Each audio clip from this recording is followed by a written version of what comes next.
everyone, and welcome back to this Friday's episode of Just Another Year Chicago. My name is Nick Brody. I am joined alongside my good friend and co-host, Tony Sapita. And today, week 13, the most important game of the season. We say it every week, but guess what? That's just how the Bears do it, because the Bears always put themselves in this position as they take on the Arizona Cardinals. Yeah, the Bears are looking to upset the best team in the NFC at home. Maybe surprised to see whether one of us thinks we can do it. Maybe both of us think we can do it, or none of us. We'll see as we go along. But before we begin, we'd like to thank our sponsor, Stupid Car Tray. Tired of your pizza topping sliding, office coffee distracting you while driving, grease and other stains getting on your seat, or you're just enjoying a game on the couch and don't want to lean over? Look no further than the Stupid Car Tray. Visit www.stupidcartray.com and use discount code J16 to get 16% off your entire order. Link in the description. Get 40% off your entire order right now. Head over to www.stupidcartray.com. 40% is automatically applied at checkout. The more you get, the more you save. Tony, before we begin, I don't know. Now that just kind of getting into it, having Kyler Murray and Hopkins for sure playing, that just puts a big stink on my whole entire mood toward the game. But at the same time, I still think the Bears have a shot at this thing. Do you? I mean, I think that the Bears could upset them, that we've upset the Raiders. And also, coming from an indoor Arizona to an outdoor Soldier Field, cold, rainy, disgusting, Kyler Murray might not be the quarterback he usually is. Yeah, we definitely deserve, though, a Dalton versus Colt McCoy game. That is ridiculous. We're getting robbed of that. They did say, and I'm going to hold on to this hope, even though I know that, it's absolutely fleeting and meaningless, but they did say that they still have to go through, I think, practice, or a walkthrough, something where they still have to go through it, kind of get ready for the game, and then they're going to make the decision. But it's basically confirmed, and I'm sure they'll be fine. And we might get shellacked, but as we always say with the Bears, it's right after they lose, or even after they barely beat the Lions, it's, oh, this team sucks, get rid of everyone. And then a couple days later, it's well, they did some good things. And then, we're a day away, and it's here's why the Bears are going to win by 25. That's exactly how I feel right now. I think they pull out the win. Yeah, I think so too. I think that there's a lot of, the season's on the line, and Matt Nagy's going to be fighting for his job. You have Andy Dalton starting at quarterback. So just a little disclaimer. We're going to get more into that in a minute, which gives you a better scheme. So let's go into quick updates real fast. We always start off with the Bears injury report from Friday. Akeem Hicks will be out this Sunday again with the same ankle injury. I think that they should just put him on IR, call some people up. It's just the fact that he is a veteran, and I know that he doesn't want to go on IR because he is fighting for a contract. And I don't think the Bears are going to give one to him right now if he even were to play, because he's so injury prone. It's unfortunate. We love Akeem Hicks. We need him up the middle, so Akeem Hicks is going to be out this Sunday again with that ankle injury. Damian Williams is out with the calf injury. Marquise Goodwin is out with a shoulder injury. Mario Edwards Jr. is out with a ribs injury. Allen Robinson is doubtful, but that's better than out. So there's a chance that he does play against the Arizona Cardinals. He does have a hamstring injury. Justin Fields is doubtful. That's why they're already saying that Andy Dalton will be starting on Sunday for the Chicago Bears. And Roquan Smith, he's questionable. He had that hamstring injury against the Detroit Lions. So that's the biggest player that the Bears need back, is by far Roquan Smith. Quickly, Tevin Jenkins is expected to play this Sunday against the Arizona Cardinals. It's not going to be a starter as of right now.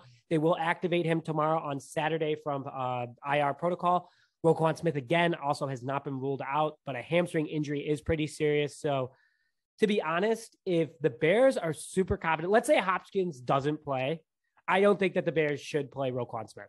I think that they should let him sit out one more week, because your biggest offensive threat's out. Ogletree has done a pretty good job filling in. But overall, I think that, if they have, at least DeAndre Hopkins out, I would sit out Roquan Smith. That's just my quick take. And then Andy Dalton, again, is going to expected to start over Justin Fields this week. Tony, what are your thoughts so far from the injury report? Yeah. So like I said earlier, a normal rational take is that we don't really stand a chance against the Cardinals. But especially if we play without Roquan, we might as well be playing with 10 guys on defense. I actually don't hate your kind of guy for a guy there. If Hopkins is out, right, maybe set Roquan. Mostly because, yes, I know every game is important right now because we're technically still alive for the playoffs. We don't have a first round pick next year, so we might as well just go for it. but at the same time, like, you know, especially it applies to Tevin Jenkins too. I mean, there's no reason to get these young guys who you're using to build for the future hurt in what will, and as much as it hurts to say, I know will amount to being a meaningless game in the beginning of December. But I don't know. Yeah, get Tevin Jacobs some reps, I guess. And JJ Watt's out for the rest of the season too. So, you know, the Cardinals are missing a lot of key play. If you go look at the Cardinals injury report, they're a mess. They're a bigger mess than the Bears. But quickly before we get into Andy Dalton starting, I know I kind of hit on a video about this earlier this week, but I want to just hit on it again. The Bears, if all these scenarios happen around the league, the Bears will be in the playoffs in the final wild card spot, number 7. So Dallas versus New Orleans. Dallas need to win. Dallas won last night, so that helped us tremendously because the Saints stink. We don't like the Saints. Minnesota versus Detroit. We need Detroit to win. That's a big ask. But here's the thing, and I said this earlier, is that they almost beat us. I'm not saying much, but they also almost beat Cleveland, and they tied with Pittsburgh. So, you know, Lions, I don't know. They could come out the den. I don't know. New York Giants versus Miami Dolphins. We need a Dolphins win. Tampa Bay versus Atlanta. We need a Tampa Bay Buccaneers win. Hopefully Tom Brady can make Matt Ryan lose sleep again. The New York Jets, the New York, now you got me laughing. The New York Jets play the Philadelphia Eagles. We need a Jets win. Go Jets, go. Jacksonville Jaguars versus the LA Rams. We need the Jaguars win. San Francisco versus Seattle. We need Seattle win, but Russell Wilson is 14-4 all time against the San Francisco 49ers. So that's good odds. I like those odds. Put your bet in there. That's for sure. And then Washington football versus Las Vegas. I don't know. We need the Raiders. Go Raiders. I don't know. That's all I got to say. So a lot of situations. Oh yeah. The Jags are for sure going to lose. The Lions will be fun just because, like we said, yeah, they played the Bears close, which is, again, basically the lowest bar you could possibly have for a team right now. But it's Minnesota. It's divisional rivalry. I mean, the Lions are Dalvin Cook is out. Dalvin Cook is out. The only thing they're playing for is pride. I mean, literally, not even to use a Lion-related pun, the only thing they are playing for is pride. Dan Campbell, if anyone still can have any pride after going, what is it, 0-9-1, 0-10-1 at this point. 0-10-1. 0-10-1. Dan Campbell is that guy. So I might have to bet the Lions this week. I don't know. And here's the other thing is that, you know, we play the Vikings in 2 weeks. We still play the Vikings twice, which is huge for the Bears. And, you know, Thanksgiving is a different animal, especially Detroit. Like it's not historic, but it's a tradition, you know, like when you think of Thanksgiving football, you think of the Lions or you think of the Cowboys, you know what I'm saying? And overall, you got to respect it. And Andy Dalton, I thought did 5. We're going to go to Andy Dalton starting real fast. And Tony, I know that I'm a big Andy Dalton fan. I know that you're not as much, but you know, we have some good points here. So I thought that the Lions played well against us, but the Bears also didn't have Roquan Smith for 3 quarters. So that's a big, and we didn't have Khalil Mack. We didn't have Akeem Hicks. So overall, let's go into Andy Dalton starting though, because Andy Dalton is starting against the Cardinals. And that's obviously a big deal for, you know, the fan base. I know that you kind of say it, but Tony, give me your initial reaction of Dalton starting. Are you happy? Are you sad? Do you understand? You know, I understand, but I know that you think he's a backup, and I think that's disrespectful to the Red Rifle. Yeah, I've gone through a couple range of emotions here because at first, and I'll get into it after you say your piece, just so that there's kind of some context to it.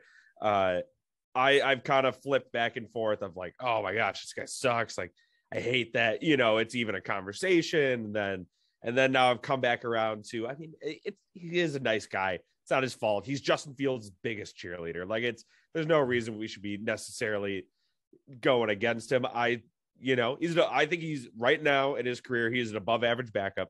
He's not terrible as a starter. I know I say he is, but that's also to drive home my Justin Fields point, of course.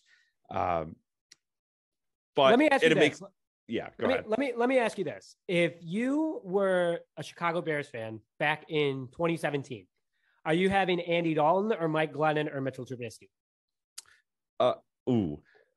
Well, I hope you throw Glennon out the door.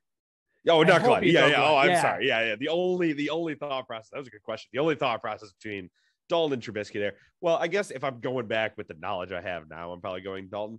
But at the time, it's probably you start.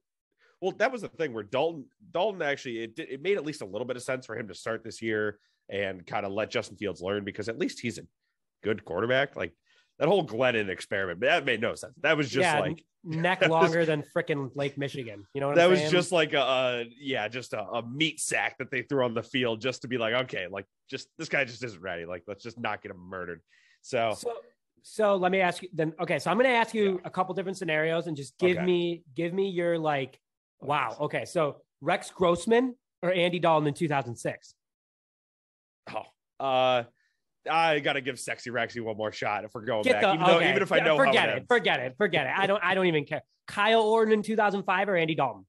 Ooh, okay. I have like an aggressive love for Kyle Orton. I do too. I thought Kyle Orton was a fine quarterback. Yeah, I mean the right answer might be Andy Dalton, but my answer is Kyle Orton. Final one. Okay. Jay Cutler in 2010 or Dalton in 2010? Oh, Jay Cutler. I love Jay Cutler. Also, I love. Okay, I will always pick a Bears wait. quarterback. That's biased. Go by skill. Go by skill. Go by smartness. Would you still go with Cutler? Oh, cannon of an arm, Jay Cuddy. I love Jay Cutler. A whole podcast on Jay Cutler. I know you guys talked about it a little a couple podcasts ago.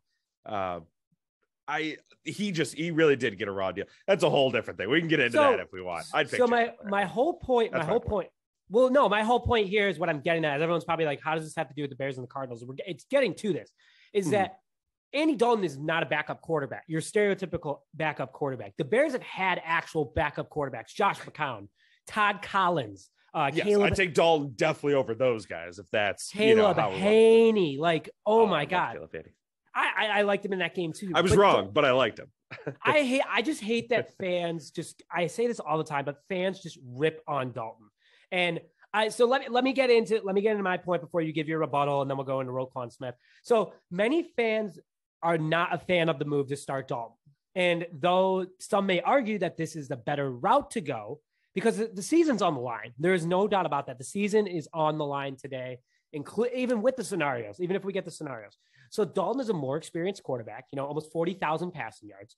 He could switch plays at the line. You saw him do that a lot against the Detroit Lions. And less timeouts wasted. The only timeouts wasted was Matt Nagy losing quote unquote battery power to his freaking headset. That was against the Ravens, but he reads defenses better. Matt Nagy gives him way more plays than Justin Fields. And that's Matt Nagy's fault. That's not Justin Fields' fault. Fields has a bad leader in Matt Nagy. And I'm admitting that. If he had a coach like Andy Reid, or he had a coach like, give me some good coaches. I mean, Bill Belichick, you get Bill like Parcells. Sure. I mean, like, I'm not saying Packer. I'm not saying any of our division. I mean, anyway, but like, it's not Fields' fault that he doesn't get as much plays, because some of the plays that Dalton get, that's why it looks like he has more time in the pocket. So, and you're going against a very tough Arizona defense. You need to have your best, most experienced quarterback out there to switch to have the best play possible, to create time for yourself. And sure, Larry Borum, Tevin Jenkins might be out there, or Borum for sure. But overall, I'm fine with him playing. And Justin Fields, and if you guys listened to our Curtis Conway episode last time, him and Eric Kramer, we've had two ex-Chicago Bears on this team, strong players, and both of them said sit Fields. He does not have the leader. He does not have the coordinators. He does not have the offensive line. He doesn't have anything that's going to make him a success. And Mahomes did it. Brady did it. Rodgers did it. All these quarterbacks that have done well for themselves have sat out at least the first year or two. So just do it. I think that he should sit out against the Cardinals, especially against that defense. Let Dalton win this game, because this is a must-win game. And I also don't think that Matt Nagy, and we'll go into this another time, but I don't think Matt Nagy will even come back to the Bears, even if they do make the playoffs, just because of how bad his resume is. So, Tony, I know you got one more thing to say about Dalton starting. Yeah, so that's why I wanted to say this after you said that stuff. So, everything you're saying makes sense, of course, because Nagy is somehow still employed. The fact that our entire fan base, though, is being held hostage to the point where we have to have this discussion is the part that's infuriating. So that's kind of what I wanted to say, where it's not as much. I'm not like, I hate Dalton or, and you're not, I hate Fields. This is just, we're trying to argue around this little, like, we have like Stockholm syndrome as a city where we're like crafting discussions and arguments around Matt Nagy's sadistic behavior. And it's like a bully saying, I'm going to punch you in the face if you don't pick Fields or Dalton. And it's like, oh, okay, which should I pick? Wait, how about you just don't punch me in the face? How about that? That should be the option. That's kind of where we're at. And that's why it's obviously it's good for content. It's good, always have the discussion and stuff. But that, as much as I know we're beating a dead horse here, it purely comes down to the fact that we just have pure incompetence at the helm. And that was what I wanted to say. I'm not disagreeing with you either. I think like Fields is the future and I'm excited for it. But right now in the Bears situation, Dalton's the guy to go to. And that's just what it is. Make Fields the best quarterback possible. That's all I got to say. So let's go to Roquan Smith before we go into our 3 keys of the game, Tony. Obviously, he's questionable for Sunday's game, but that's better than out. That's better than doubtful. So there's hope for Roquan Smith. Yeah, and as we know, questionable after, what was it? I think it was like 5 years ago or something. They changed, they just got rid of probable. So questionable might as well be probable. So I think he will be able to, if I'm going to give a prediction. Like you said, if they make a decision based on the future to not play him, that's a different story. But now that, Hopkins and Murray are going to be back, we definitely, if, again, season on the line, if we're just going to go out and try to win this game, we need Roquan. Like I said, it's going to be like playing with 10 guys out there. It'd be great for covering Zach Ertz, who loves to go up the middle. Plain and simple, he's just, I'll throw in the word arguably. I think he is, but he's arguably the best inside linebacker in the game. We need him. Like, what more he can leads you most say? categories. He in the Pro Bowl voting, he's third or fourth, but he leads almost every category for the inside linebacker. Roquan Smith just doesn't get the respect because no one has their focus on the Chicago Bears right now. But wait till Sunday. I don't know. If we win, Bears are back on the map. That's all I got to say. So, Tony, let's go to 3 keys of the game. I know that you kind of hit on, you have your famous one take, but your other 2 are pretty interesting this time around. Yeah. So my first key is mix up the run game. Please. I know this is usually actually your key, but just use all of your weapons. There's no reason not to at this point. You pay them. Yeah, exactly. Nagy, you're probably out at the end of the season. Or if you make it that far, who knows? I guess you're going to at this point. You might as well just throw everything you can.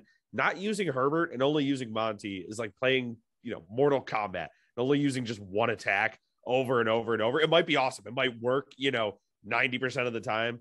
But you have to try to catch the opponents off guard when you're playing a better opponent. Like that's just, yes, it'll work against the Lions, or you just run it down their throat. But these teams that have good coaches, that have good players, they will adjust.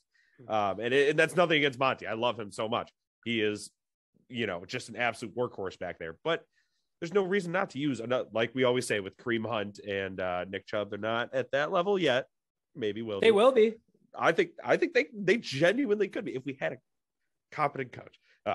Again, different story. Anyway. So, that's my first key. My second key, short and sweet, use the tight ends. That's it. You get the point. Won't badger you guys too much about that. My third key, use the weather to your advantage. We've kind of touched on this a little. It's going to be 40 degrees, rainy, 20-mile-an-hour winds. The Soldier Field turf is terrible. Everyone knows that, turf. Especially. Yeah. It's grass. Yeah. Turf used loosely. My apologies. Not in the literal sense. Yeah. High school football fields are nicer than the Bears. Oh, 100%. Yeah. No disrespect to the Chicago Park District, but you just don't do a good job keeping it up. It is what it is. Complete disrespect. All right. That's fine. But the point is we should know how to work around it by now. Like it's crazy that we don't, but I don't know. So that's my key to the game. Use the weather to your advantage against an Arizona warm weather dome team. Kyler Murray went to Oklahoma, warm kid. That doesn't make sense, but you get my point. A warm kid. But yeah. So what are your keys, Nick, or do you have any comments? So I'm going on Sunday as of right now, and 40 rainy, 20-mile-an-hour winds. I'm of course sitting on the west side of the stadium. Winds coming from the south. I am going to be dying, but I do have my raincoat. I do have my poncho. I do have, I might wear goggles because let's cover up my glasses so I can actually see. I'm just kidding. I'm not wearing goggles, but that'd be funny. There will be Baileys and hot chocolate instead of beer probably poured because there's no way I'm enjoying a cold beer in that sort of condition. So I think it is going to be a factor. Where you're holding it like that, yeah. I got to pick up some like leather gloves or something. But my first one is stop James Conner. He's low-key still very good at football. You never know when he's going to go off. And you have Chase Edmonds, who is out, the Cardinals' #1 running back. So he's on both my fantasy teams, so that kind of sucks. But James Conner, man, watch out for him. Eddie Goldman needs to step up like he did against Pittsburgh in order to stop him. My first one, if you play Tevin Jenkins, put him where he's most comfortable, and that's right tackle. Do not put him at left tackle. I know that the Bears were kind of planning on putting him there, but you have to go where his muscle memory is best. He hasn't played in a long time, and if you're going to do that to him, you might as well put him at right tackle. So, and then finally, Eddie Jackson has to shut down DeAndre Hopkins if he plays. Eddie Jackson needs to gain the respect back of the fan base. He needs to be that Pro Bowl type corner that the Bears paid him for. He gets paid that kind of money. We need to see that happen again. So, Tony, quick score prediction before we close out. Yeah. So, I mean, this one, I think everyone is also going to predict 15-10 Bears. The Bears are only going to make field goals. So it's going to be boring from that sense, but it's never boring when you win because the Cardinals will not be able to move the ball on the lakefront in Mother Nature's favorite sandbox, Soldier Field. I totally with my whole heart believe the Bears will win this game and yep. And that's it. Yep. That's it. You know what? I'm just saying it again. Just win 21-14. Zach score from last week. If it ain't broke, don't fix it. If that's what we need, I will keep it 21-14 and say just win every single week if that means the Bears are going to win. So with that, thank you very much for joining this episode of Just Another Year Chicago. My name is Nick Brody, joined alongside my good friend and co-host Tony Spito, and we will see you guys later.